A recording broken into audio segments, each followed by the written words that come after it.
Happy Tuesday, boys and girls. We are starting our story, The Midnight Ride of Paul Revere, today. It is by Henry Longfellow, and the genre is a poem. It is a composition arranged in lines. Some poems have rhyme, some have rhythm, and some have both. As you read this narrative poem, a long poem that tells a story, notice how the rhyme and rhythm reinforce the story's meaning. So we are going to go ahead and jump on in.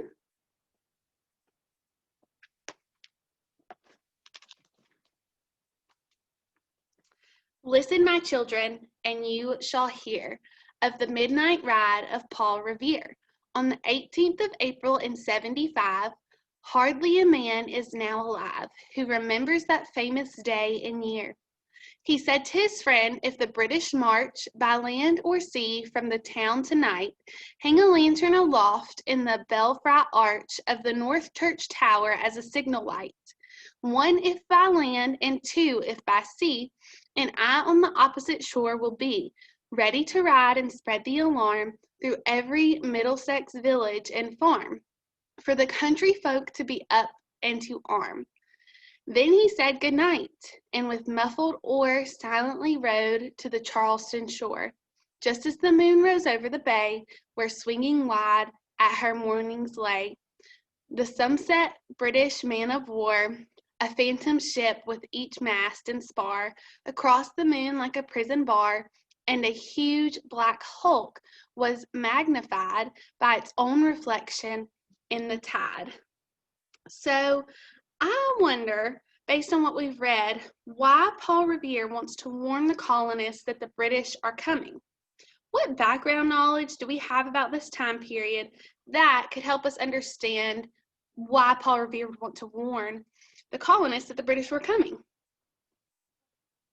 That's right, guys. Tensions have grown between Britain and the American colonies, and so Revere must want the colonists to be ready to defend themselves from Britain. Let's turn the page and keep reading.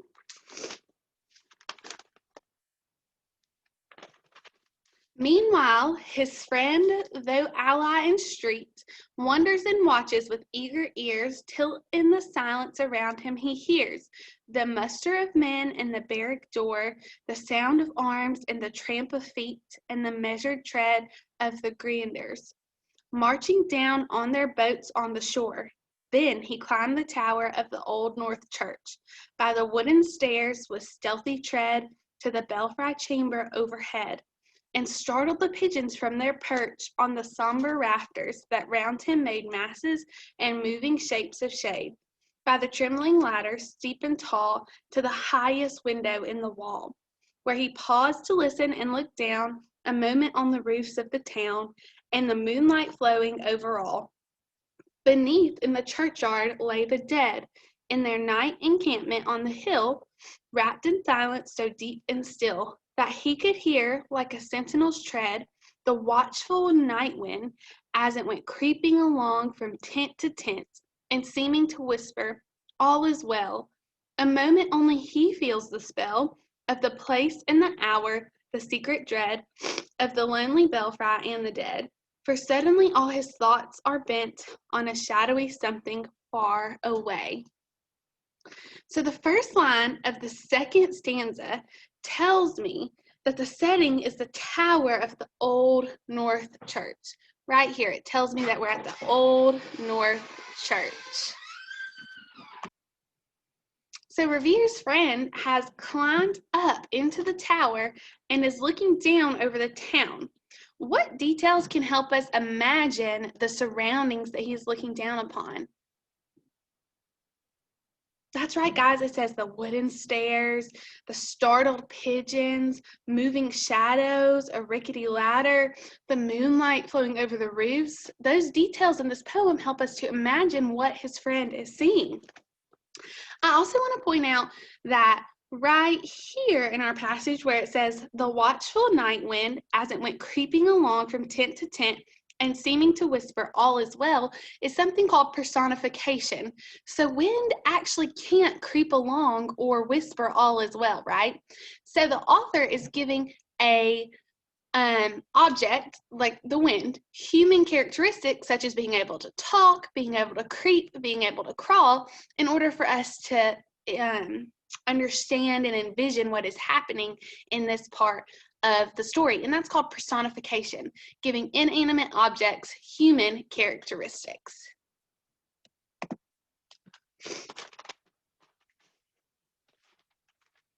This will be the last page we read together today, and we'll finish the poem tomorrow. So let's get started.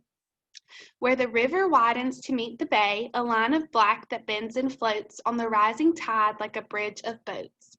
Meanwhile, impatient to mount and ride, booted and spurred with a heavy stride, on the opposite shore walked Paul Revere. Now he patted his horse's side. Now he gazed on the landscape far and near, then impetuous stamped the earth, and turned and tightened his saddle girth. But mostly he watched with eager search the belfry tower of the Old North Church, as it rose above the graves on the hill, lonely and spectral and somber and still. And lo, as he looks on the belfry's height, a glimmer and then a gleam of light. He springs to the saddle, the bridle he turns, but lingers and gazes till full on his sight a second lamp in the belfry burns.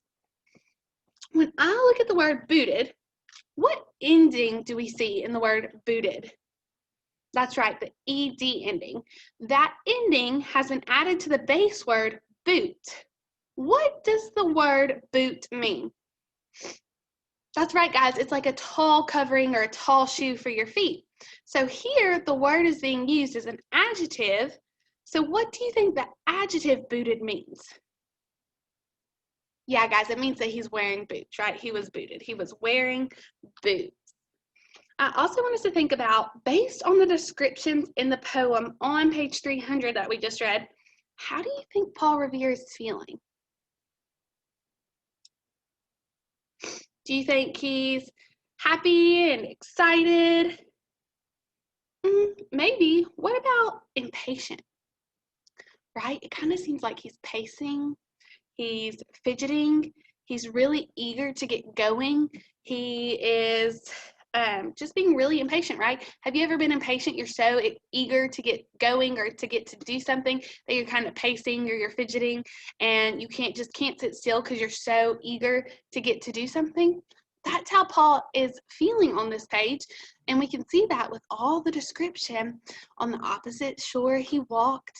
Now he patted his horse's side.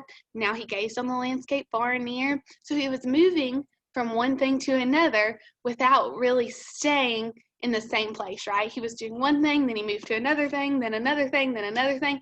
He was being impatient and fidgety. And so that's how he feels.